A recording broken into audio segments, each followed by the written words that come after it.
tuvo gran mayoría, salvo un voto en contra, el diputado Olmedo. Realmente me llamó la atención.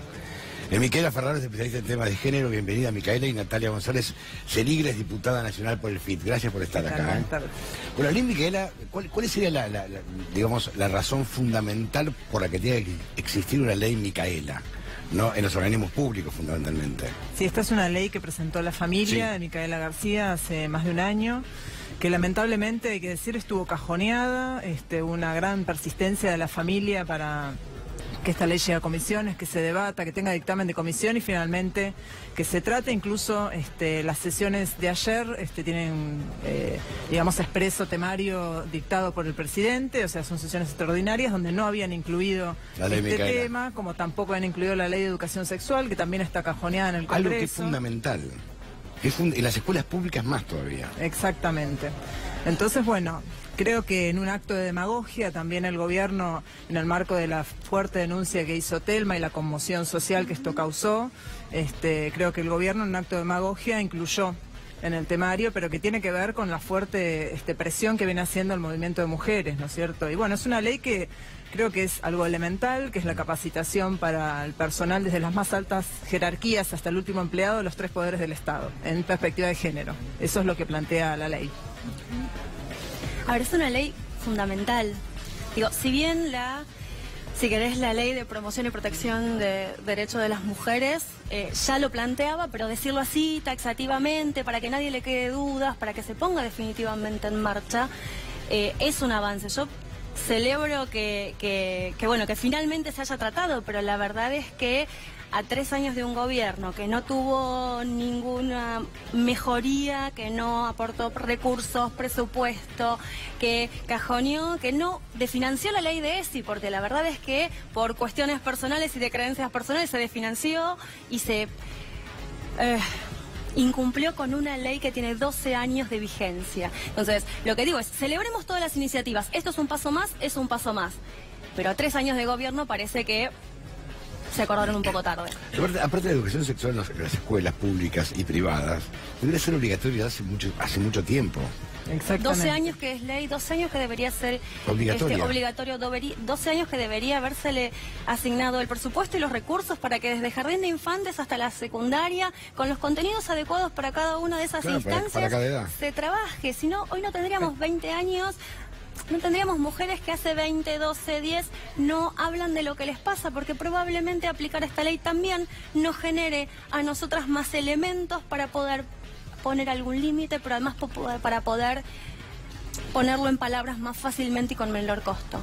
Y además, mira, yo soy docente en La Matanza, hace 15 años que trabajo en equipos de orientación escolar, que acompañamos a los docentes y a los alumnos, y el 70% de los casos de abuso infantil son entre niños y niñas de 9 y 12 años, y la mayoría en el ámbito del hogar. Es decir, no hablar de educación sexual, como en la provincia de Buenos Aires la gobernadora Vidal, que no reglamenta la ley nacional en la provincia, implica permitir y habilitar, digamos, que esa situación no tenga ninguna instancia de prevención, ¿no? Entonces, y hemos visto con el debate del aborto quiénes están interesados en que no se aplique la ley de educación sexual, ¿no es cierto? Pero es que yo soy una persona que está a favor del aborto. Yo soy católico. Mi religión lo prohíbe. Pero yo decía que es una cuestión de Estado, hay que ser laicos. El Estado tiene que ser laico. Hay que separar un poco las cosas, porque si no estamos entrando en un juego que termina mal. La Iglesia no permite el uso del profiláctico, o sea, hay que modernizar ciertas cosas, pero como Estado, vos estás obligado a hacerlo. Lógico, no tiene que pensar en un todo. Tener la injerencia en la política de salud pública, en la vida de las personas, más allá de la práctica religiosa, digamos, en el plano personal que cada uno. Exactamente. Es otra cosa. Tampoco la traigo acá a mi trabajo, es otra cosa. Lógico. Es otra cosa. Pero lo importante es pensar como Estado. Lo que pasa es que para pensar como Estado tenés que creer en lo público.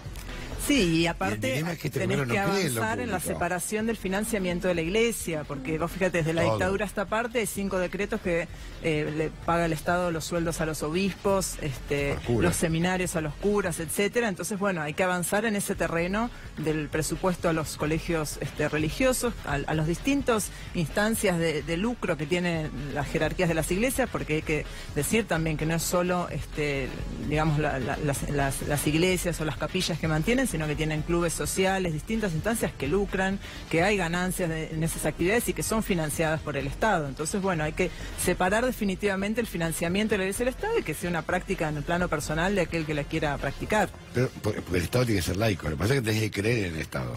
Pues si vos sos funcionario público y no crees en lo público, es muy difícil.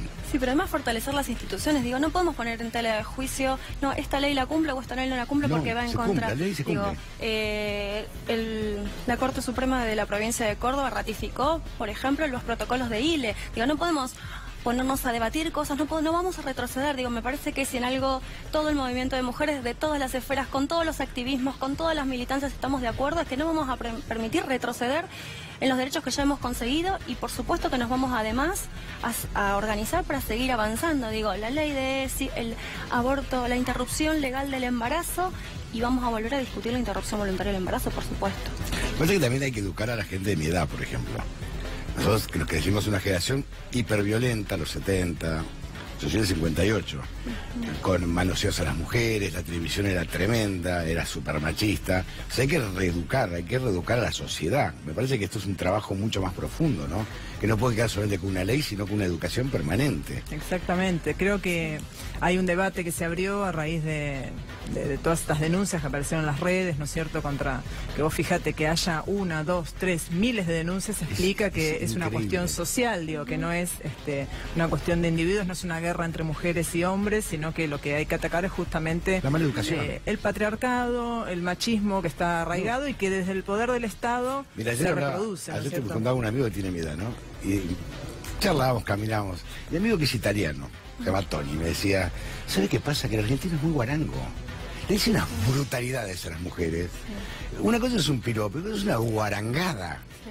Bueno, pero por ahí podríamos pensar como dos niveles.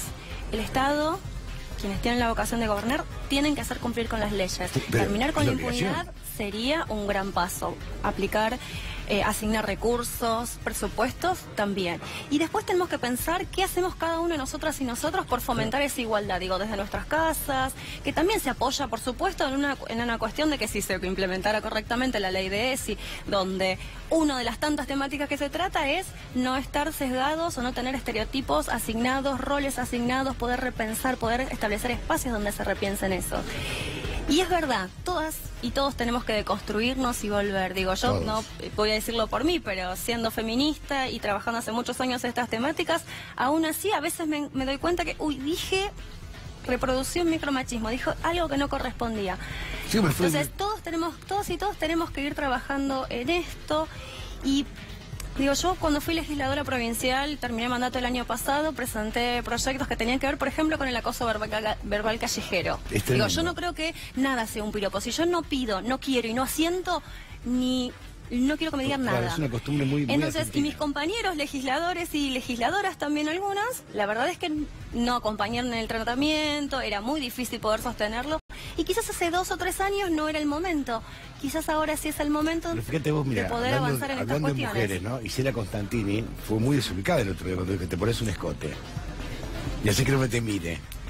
Una cosa es mirar, otra cosa es comerse con la vista a alguien, es una cosa distinta. Bueno, pero ese es el mensaje que se da a los grandes medios masivos de comunicación, donde, por ejemplo, cuando fue, el propio caso de Micaela, donde la estigmatizaban, la sesgaban, ¿no es cierto? O el propio caso de Lucía, el fallo de la justicia acerca de Lucía, que el problema era que unos chicos le habían dado marihuana, digamos, esa fue la fundamentación para absolver a los femicidas de Lucía. Entonces, si hay un mensaje, digamos, del poder, o un presidente que dice que a las mujeres les gusta que le digan piropos, es decir, hay un mensaje de los sectores dominantes de reproducir el machismo. Entonces eso, vinculado también a una cuestión material, donde muchas mujeres encerradas en situaciones de violencia no pueden salir, ¿no es cierto? Ayer se votó esta ley, pero también hay que decir que este año se votó el presupuesto 2019, que recortó en el área de género absolutamente... en todas las áreas. En todas las áreas, atacando a la salud, la educación, donde la mayoría de las trabajadoras son mujeres. Entonces, la situación, digamos, de violencia laboral, de violencia económica, de no tener que darle de comer a tus hijos, de no poder salir de una situación de violencia doméstica, también tiene que ver con sostener el machismo, ¿no es cierto?, en la sociedad. Claro. ¿Vos querés opinar algo al respecto? No, que me parece que en este sentido esta nueva ley, esta ley Micaela, viene a, digo, quien haya sido funcionaria, que tuvo una gran responsabilidad en algún momento, debería haber transitado estos espacios de capacitación y formación y le hubiera permitido quizás deconstruir esto y poder estar opinando de otra manera también. Pero hay un Entonces, sector eso es el avance que podemos celebrar que piensa así, como ella. Hay un sector muy conservador de la sociedad que piensa como ella.